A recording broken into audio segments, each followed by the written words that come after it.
Welcome judiciary aspirant in school of law. मैं doctor Gyanendra Pandey आज आप लोगों के लिए एक महत्वपूर्ण विषय को लेकर प्रेजेंट हुआ हूं कि क्या मात्र लेखीय त्रुटि के आधार पर अभियुक्त को जमानत दिया जा सकता है। जैसा कि आप जानते हो कि बीएनएसएस भारतीय नागरिक सुरक्षा संहिता 2023 की धारा 478, 479, 480 और धारा 187 जो डिफॉल्ट बेल की बात करता है कि आधार पर अभियुक्त को जमानत दिया जा सकता है और अजमानतीय मामले में भी 480 अजमानती मामले में भी अभियुक्त जमानत प्राप्त करने का हकदार होता है।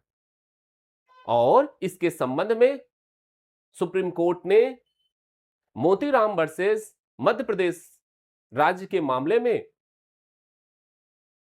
माननीय न्यायमूर्ति कृष्णा अय्यर ने यह अब निर्धारित किया कि जमानत एक नियम है, गिरफ्तारी एक अपवाद है, जेल एक अपवाद है।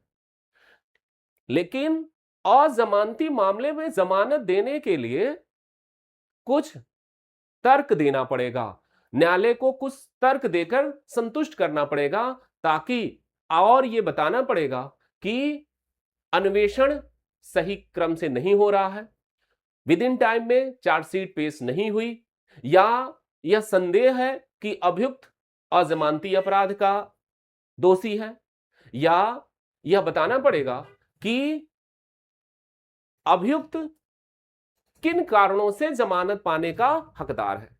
लेकिन प्रश्न यह है कि क्या यह एक रीजनेबल कारण हो सकता है जमानत पाने का कि पुलिस अधिकारी ने अपने चार्जशीट में जो धारा मेंशन करनी चाहिए थी, अगर गलती से टाइपिंग एरर के वजह से वह धारा गलत मेंशन हो गई, गलत धारा का उसमें उल्लेख हो गया चार्जशीट में, तो मात्र इस आधार पर क्या अभियुक्त को जमानत प्राप्त हो जाएगा अजमानतीय मामलों में। तो आपको मैं ये बताना चाहता हूं कि सोनम रघुवंशी के प्रकरण में कुछ ऐसा ही हुआ, जैसा कि आप जानते हो, जिसमें सोनम रघुवंशी ने अपने पति राजा रघुवंशी की 23 मई 2025 को मेघालय में हनीमून के दौरान धक्का देकर उनकी मृत्यु कारित कर दी। और उसके बाद पुलिस ने इनको और इनके 4 साथियों को हत्या और हत्या के षड्यंत्र में गिरफ्तार किया, मेघालय पुलिस ने। और मेघालय पुलिस ने अपनी चार्जशीट भी पेश कर दी और यह चार्जशीट सितंबर 2025 में पेश की। इस दौरान सोनम रघुवंशी विधिक अभिरक्षा में थी और कई बार जमानत का अर्जी अपने विचारण कोर्ट में लगा चुकी थी, जिसे कोर्ट ने खारिज कर दिया था। लेकिन सोनम रघुवंशी के अधिवक्ता ने यह देखा कि पुलिस अधिकारी ने जो चार्जशीट पेश किए हैं, अन्वेषण अधिकारियों ने जो चार्जशीट पेश किया है, उसमें बीएनएस की धारा 103 जो हत्या के दंड के संबंध में प्रावधान करती है, उसके स्थान पर धारा 403 मेंशन हो गया था। और यह एक टाइपिंग एरर था, एक क्लर्कियल मिस्टेक था। और इस क्लर्कियल मिस्टेक को आधार बनाकर सोनम रघुवंशी के अधिवक्ता ने विचारण न्यायालय से जमानत प्राप्त कर ली। अब पुलिस अधिकारी, अभियोजन पक्ष इस जमानत के आदेश की अपील मेघालय हाईकोर्ट में किया और हाईकोर्ट ने भी विचारण न्यायालय के इस जजमेंट को बरकरार रखते हुए जमानत की अर्जी मंजूर कर दी। अब प्रश्न यह है कि क्या मात्र इस आधार पर कि लेखीय त्रुटि हुई थी किसी को जमानत दिया जा सकता है, जबकि धारा 480 बीएनएसएस में कोई ऐसा प्रावधान नहीं करता कि मात्र लेखीय त्रुटि के आधार पर आप जमानत दे दोगे अभियुक्त को। जमानत अधिकार है, लेकिन एक उसका ग्राउंड होगा जिस ग्राउंड के आधार पर आप दोगे। मात्र इस आधार पर कि क्लर्कियल मिस्टेक हो गया, इस आधार पर क्या जमानत दी जा सकती है? और विचारण न्यायालय और मेघालय हाईकोर्ट ने यह माना कि इस गलत सेक्शन के मेंशन करने के वजह से अभियुक्त भुलावे में पड़ गया, अभियुक्त अपने अधिकारों को सही से प्रवर्तन नहीं करा पाया और यहां तक कि अभियुक्त यह जान भी नहीं पाई कि वो किस धारा के तहत गिरफ्तार हुआ, किस धारा के तहत उसे गिरफ्तार किया गया।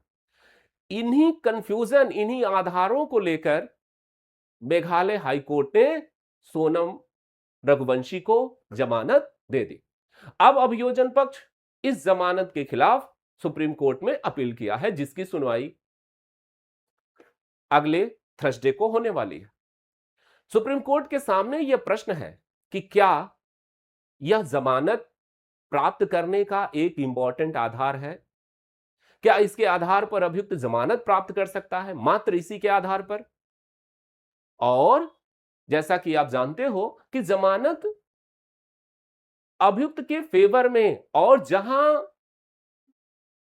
क्रिमिनल लॉ यह कहता है कि बेनिफिट ऑफ डाउट हमेशा अभियुक्त को मिलेगा और अभियुक्त के अधिवक्ता ने यह कोर्ट को यह बताया कि इससे अभियुक्त भुलावे में पड़ गया, अपने अधिकारों को प्रवर्तन नहीं करा पाया और वो ये जान नहीं पाया कि वो उसे किस आधार पर गिरफ्तार किया गया। और सबसे विडंबना यह है कि बीएनएस में केवल 358 धाराएं हैं, धाराओं की संख्या 358 है और बीएनएस में 403 धारा है ही नहीं, तो फिर कैसे उसे 403 के प्रोविजन के आधार पर उसे गिरफ्तार किया गया?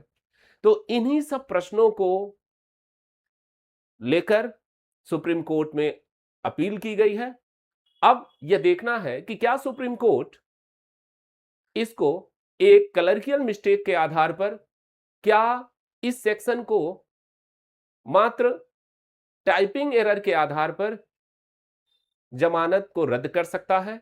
क्या सुप्रीम कोर्ट भी मेघालय हाईकोर्ट के दिए गए तर्क को मानते हुए सोनम रघुवंशी को जमानत की याचिका जो उसके खिलाफ पेश की गई है उसे खारिज करके जमानत को मंजूरी दी जा सकती है? यह एक प्रश्न है और यह अगले बृहस्पतिवार को ही इस पर सुप्रीम कोर्ट जो जजमेंट देगा यह देखा जाएगा। लेकिन मात्र किसी धारा को गलत मेंशन कर देने के वजह से जमानत प्राप्त करना अपने आप में एक अनोखी घटना है। तो इसी इंफॉर्मेशन को लेकर मैं आज प्रेजेंट हुआ था आपके समक्ष। यह इंफॉर्मेशन कैसा लगा कमेंट करके बताएं। धन्यवाद।